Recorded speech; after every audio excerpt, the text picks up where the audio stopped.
Chapter 201. 1. If there is no worry in my heart. After the loud and direct Kaozai left, the Zai clan instantly became peaceful and quiet again. However, everyone in the clan, from the housewives to the children, and from the old servants to the elders, tiptoed around in a cautious manner, afraid that they would disturb Zai Shi as he rested. For the past few days, everyone in the Zai clan felt as if they were living in a dream.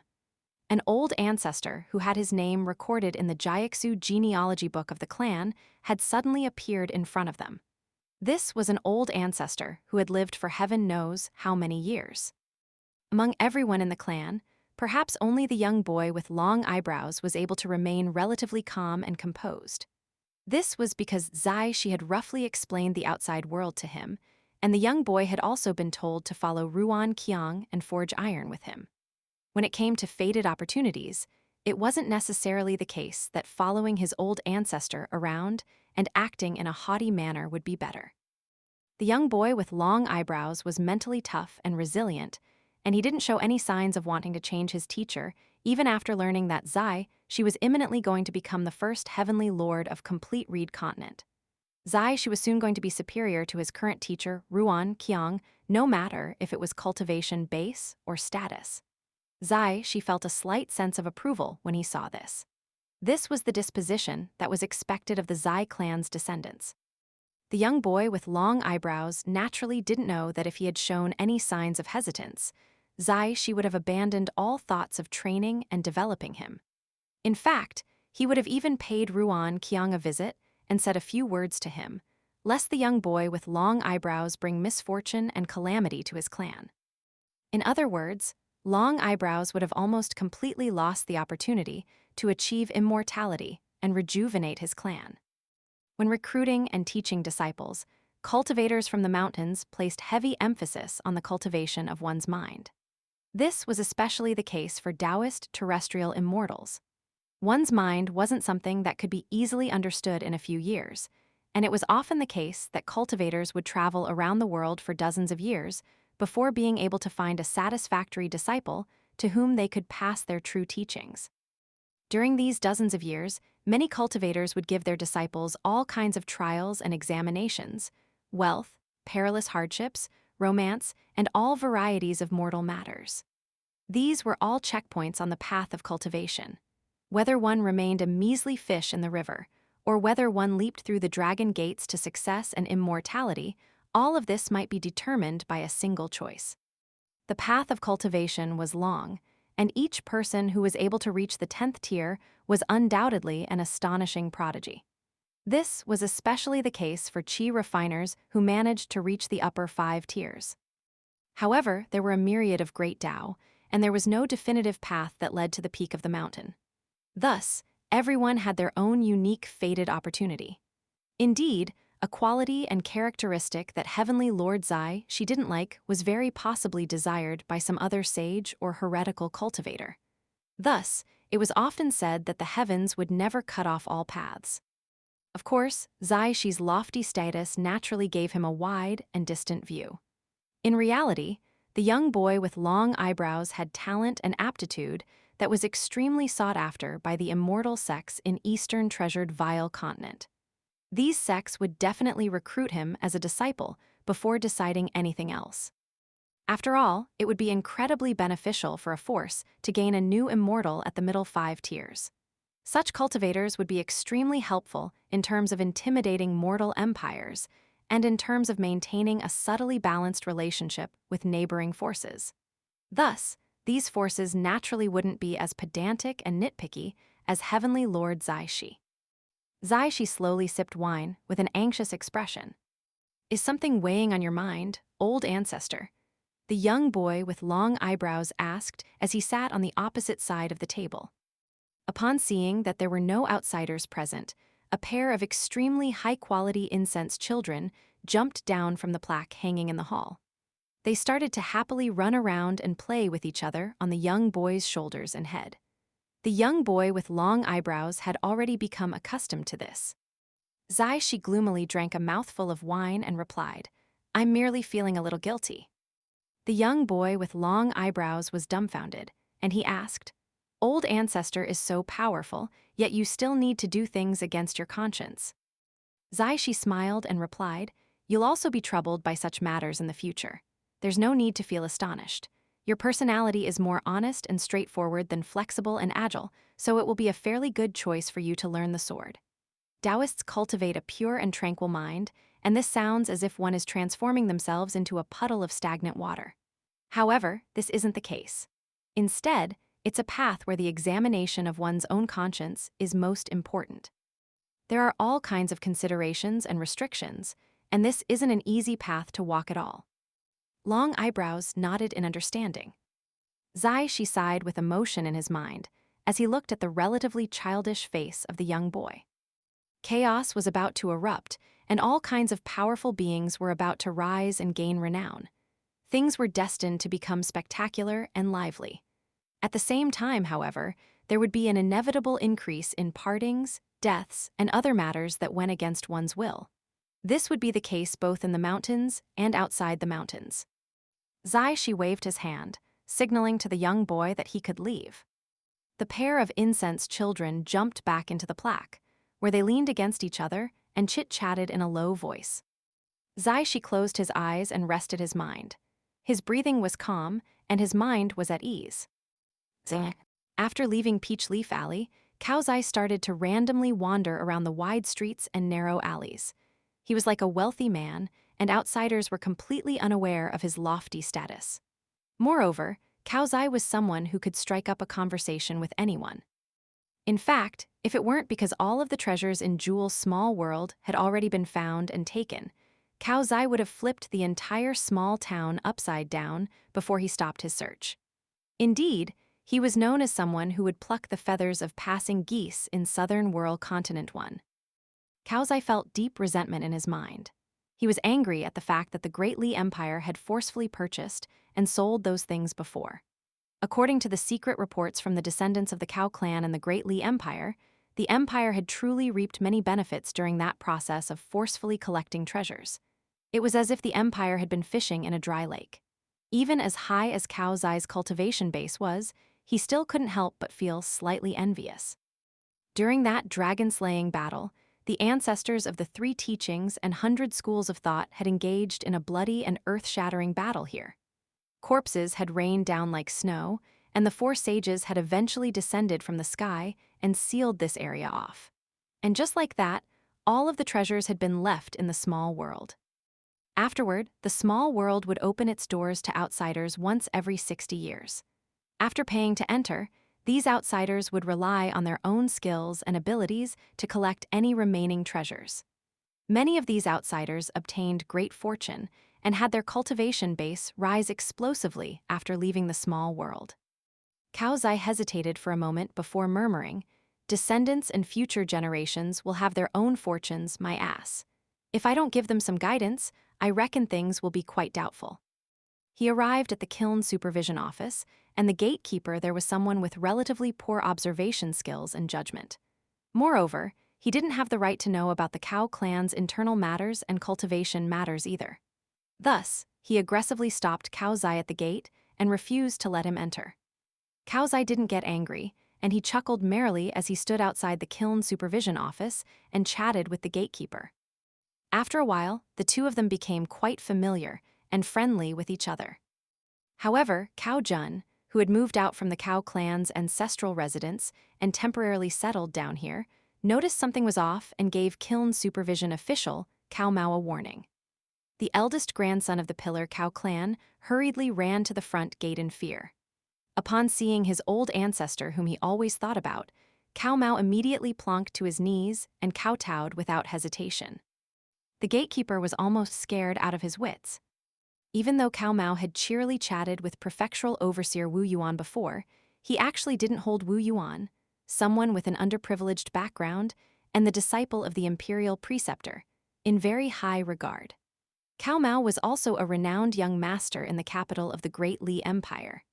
Now that he had arrived in front of Cao Zai, however, he didn't hold back at all as he expressed his utmost respect. However, he couldn't be blamed for being so spooked. Cao Zai was the most senior ancestor in the Cao clan, and his status was even higher than the ancestor who had won the title of Pillar General for the clan. However, only the eldest son of each generation had the right to learn this huge secret.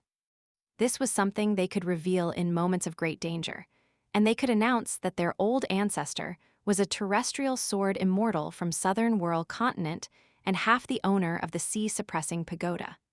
This was something even more powerful and useful than a death exemption plate too. Cao Zai walked up to Cao Mao and gave him a kick.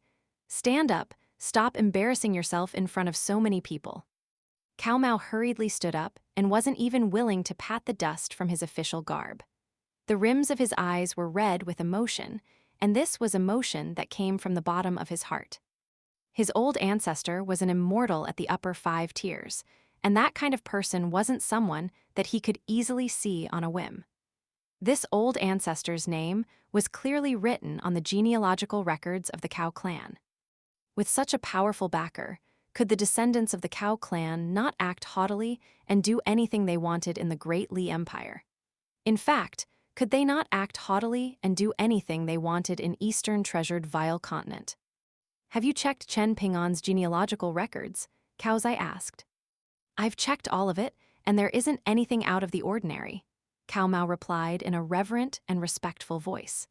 Even his ancestors from hundreds of years ago were only ordinary residents in the small town. In fact, there isn't a single record about any of his ancestors being a qi refiner. Then that makes this matter much simpler," Cao Zai commented. "However, this is still fairly strange and fishy.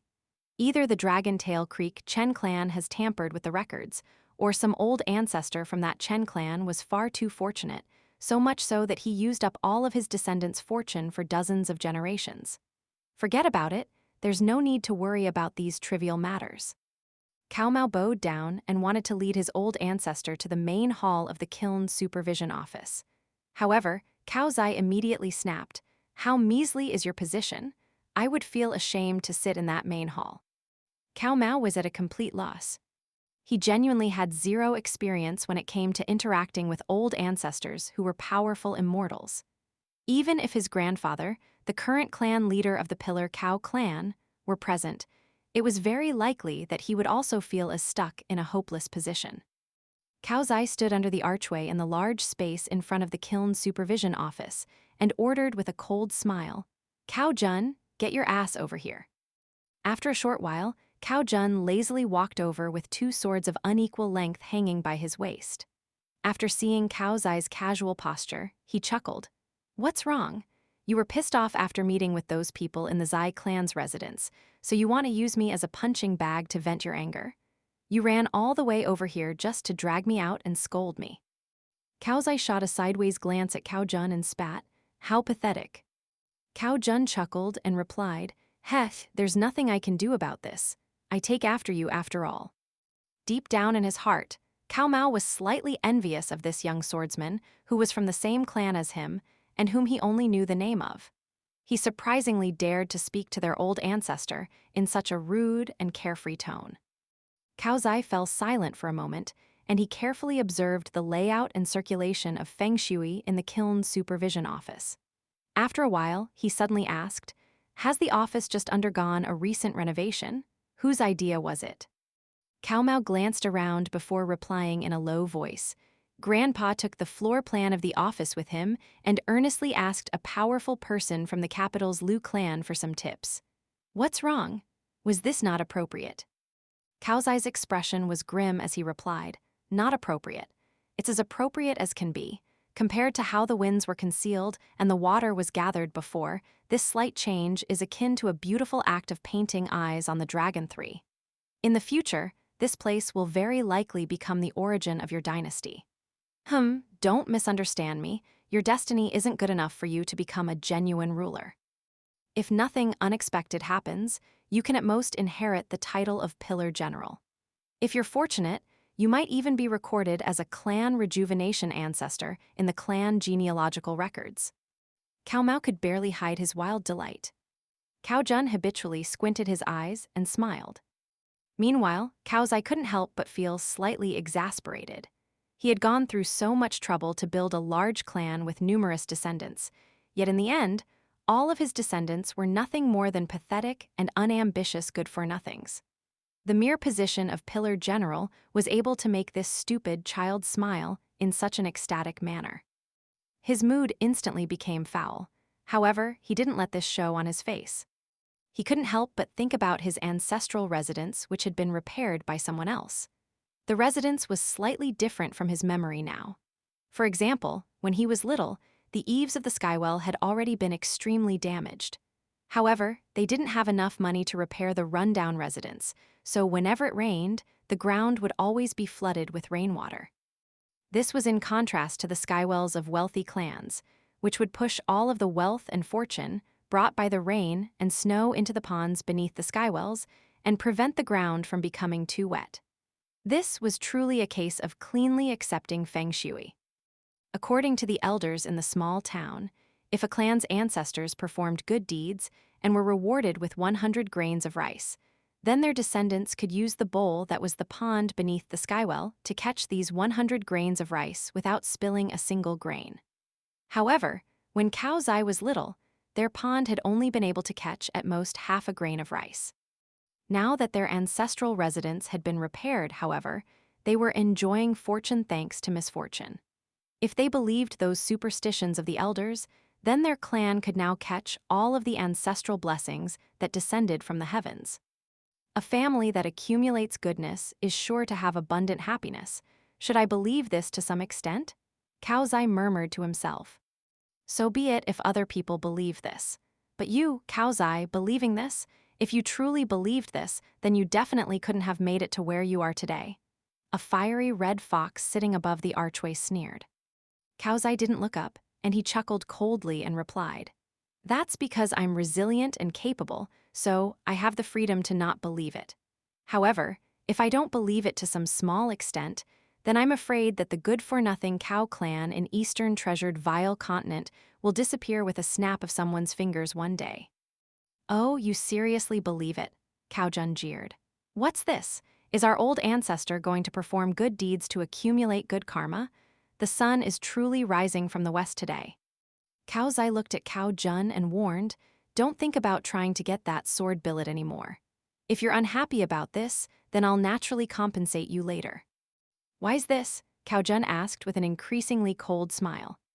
"Because I'm your ancestor," Cao Zai replied casually. Cao Jun suddenly burst into laughter. "Then it's a deal. Good people will always be blessed with good karma, so old ancestor will definitely enjoy a long life." The fiery red fox stood on the archway and eagerly clapped its paws in celebration.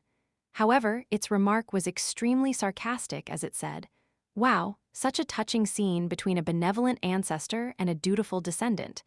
The old ancestor is generous, while the young descendant is filial. What a sweet sight. Oh, I can barely stop myself from crying." Cao Zai humphed and couldn't be bothered responding to the foul-mouthed fox. He turned around and flicked his sleeves before striding away. When the old man left the kiln's supervision office, the sky had already become gloomy. It was truly going to rain soon. He returned to his ancestral residence in Clay Vase Alley, and the pitter-patter of spring rain followed soon after. The rain became heavier and heavier. Cao Zai sat by himself in the main hall. There was no plaque hanging in the average-sized hall, and someone else had already gobbled up the incense entity that had appeared after much difficulty. This was a lone and run-down residence. Cao Zai suddenly stood up and walked over to the kitchen to grab a large white bowl from the cupboard. He then made his way to the pond under the skywell and squatted down on the outside edge. His feet were resting on the pebbles inside the small pond, and he used the large white bowl to catch the falling rain. After collecting half a bowl of rainwater, Cao Zai lifted the bowl and drank a mouthful. However, he immediately poured the rest of the rainwater into the small pond and grumbled, "Scholars only know how to spew bullshit. How does water from one's hometown taste better than wine?" Cao Zai sighed and became lost in thought. In the end, the old man looked back with the bowl still in his hands, as if he could see an old woman doing housework inside the house. She was seemingly resting at this moment, and she hugged the broom in her arms as she quietly stood there and smiled at her son. There were times when children wished to care for their parents, yet their parents had already passed for. His mother hadn't been able to enjoy a drop of fortune, yet she hadn't cared about this as long as her son could become successful.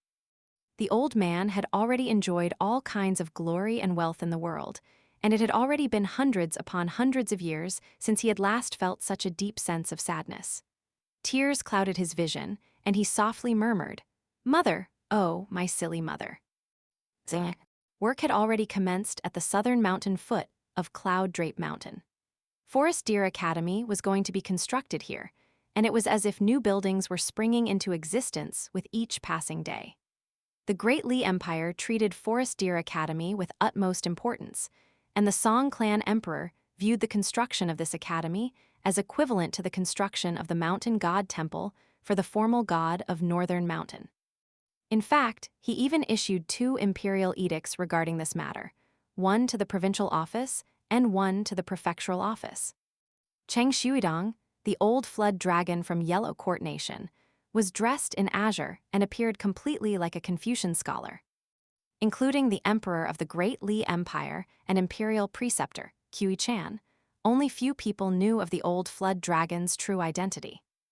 Thus, even though Cheng Shuidong's literary works were quite widespread and had a great reputation in the northern regions of Eastern Treasured Vile Continent, many officials in the imperial court of the Great Li Empire still criticized the fact that a measly assistant minister from Yellow Court Nation was going to be appointed to the position of assistant mountain master. Many officials felt that Cheng Shuidong didn't have a strong reputation when it came to the study of Confucianism, so his words wouldn't carry enough weight to convince and lead others. Meanwhile, the generals of the Great Li Empire were even more dissatisfied. The old geezer from the Yellow Court Nation was already lucky to be alive, yet he now wanted to become the master of the scholarly disciples in the Great Li Empire. The old flood dragon stood beside Wei Bo and watched the construction work that was in full swing and sending plumes of dust into the air.